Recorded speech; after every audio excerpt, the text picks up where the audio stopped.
pala si Ma'am She Pritz, isang wife at Pinay nanay dito sa Japan. Nag-a-upload pala ako ng video once a week about Japanese culture, history, tradition, foods, travel, at maraming iba pa. So if you are interested about Japan, mag-subscribe na at explore natin together ang Japan! For today's video, another type of festival naman ang ating dadaluhin at ating pag-uusapan, at ito ang Ubon. Ano ba ang Ubon? Ang Ubon ay isang ritual at tradisyon ng mga Buddhist. Ang Ubon Festival ay ang piyesta ng mga Hapon na ipinagdiriwang bilang parangal sa mga patay at espiritu ng kanilang mga ninuno. Paano ito sineselebrate ang Ubon or Bun? Sineselebrate ang Ubon sa pamamagitan ng Bon Odori or sa English ay Bon Dance.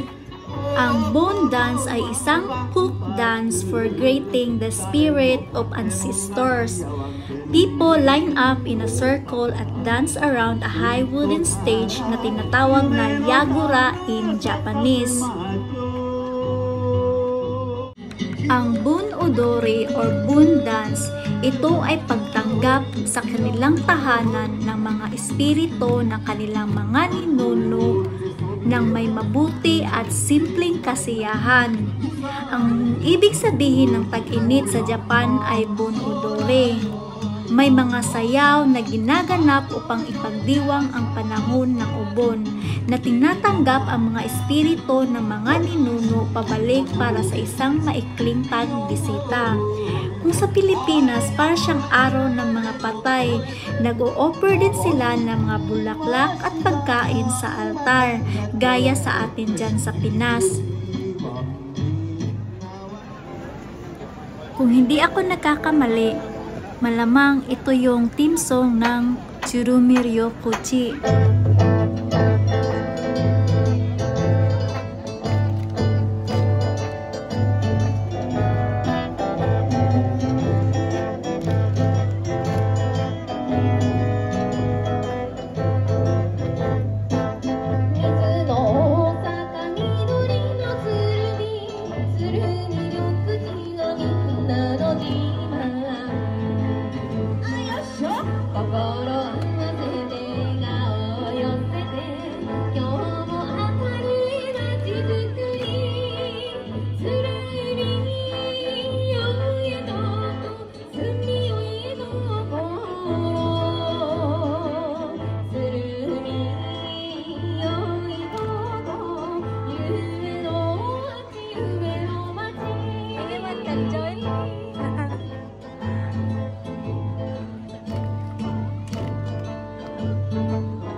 Isa din ang cotton candy sa mga traditional food or snack dito sa Japan tuwing may festival.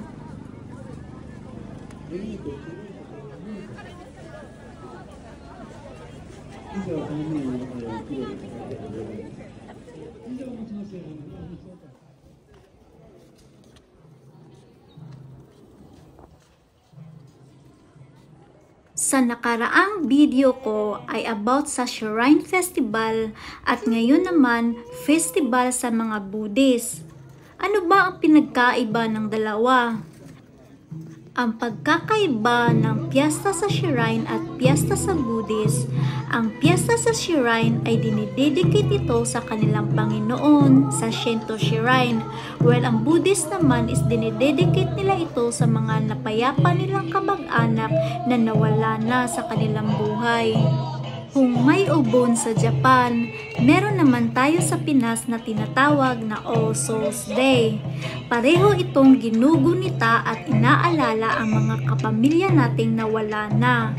Ang kaibahan lang dito sa Japan ay nag-o-offer talaga sila ng sayaw, parang piyesta talaga, at iniheld ito mostly sa school or sa park, at doon nagsisidagsaan ang mga Japanese at nagsusuot sila ng kanilang traditional clothes like yukata. Samantalang sa Pinas naman is pupunta tayo sa sementeryo at nag-o-offer ng prayer. Like festival ng Shrine, ang festival ng Buddhist ay meron ding Yumisi or night market. Meron din tayong mga makikitang nakadisplay na mga traditional game at mga nagtitinda ng mga food.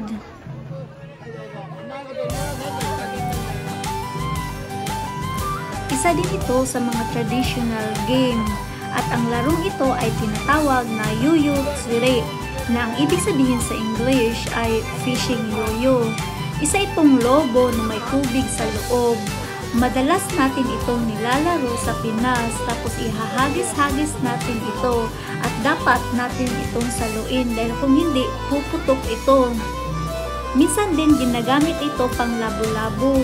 Pero sa larong ito, para itong fishing, kailangan na mapingwit natin ito sa pamamagitan ng string na hawak natin.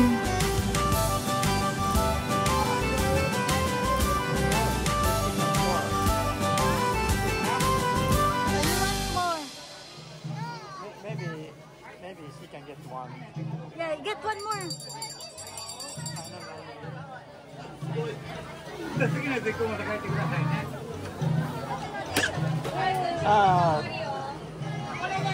Now it's over.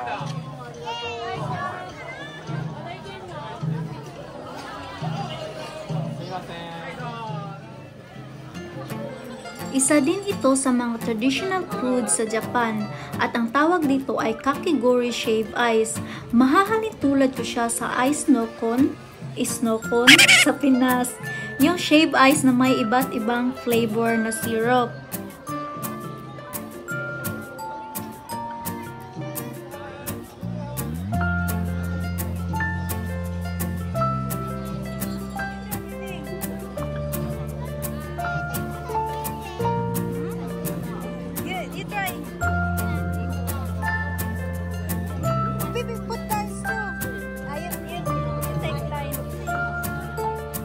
Ang larong ito naman ay tinatawag na Soicho coin o Toshi. Sa English ay underwater coin dropping. As you can see, ito ay isang klaseng laro na sa isang malaking tangke ay may tubig at sa ilalim nito ay may maliit na bowl. Ang mga player ay maghuhulog ng coin at i-shoot sa maliit na bowl na nasa ilalim.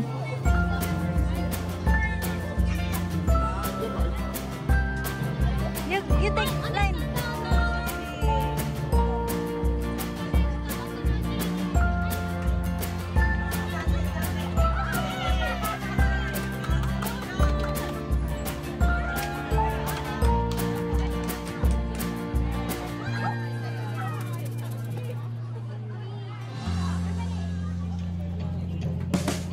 Ito naman yung famous carbonated drink dito sa Japan.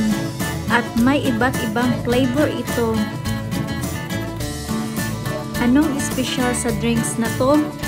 Syempre, may free Jolene.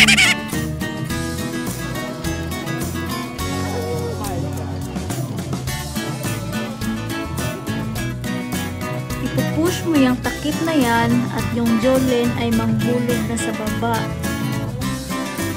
Ang purpose nito is para ma-minimize yung bubbles at hindi gaano masayang.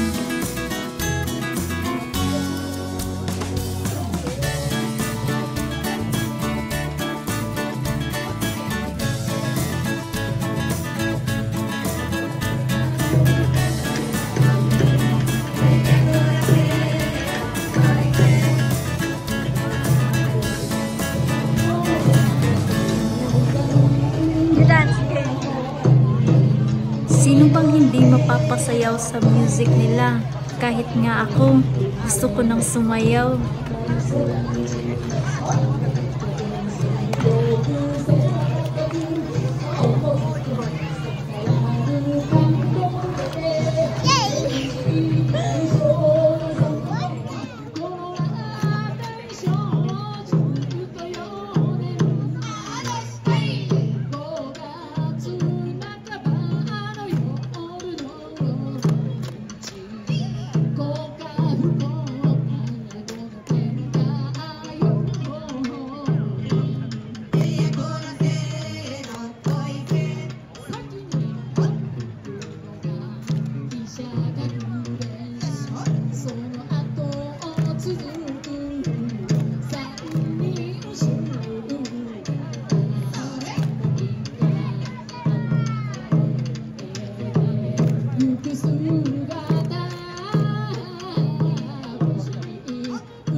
At dito na nagtatapos ang video kong ito. At kung may katanungan kayo regarding sa kanilang festival or may kulang ako sa aking mga explanation, ay mag-comment na kayo sa baba. So hanggang dito na lang. Maraming salamat sa inyong panonood. Hanggang sa susunod nating pagkikita. Paalam!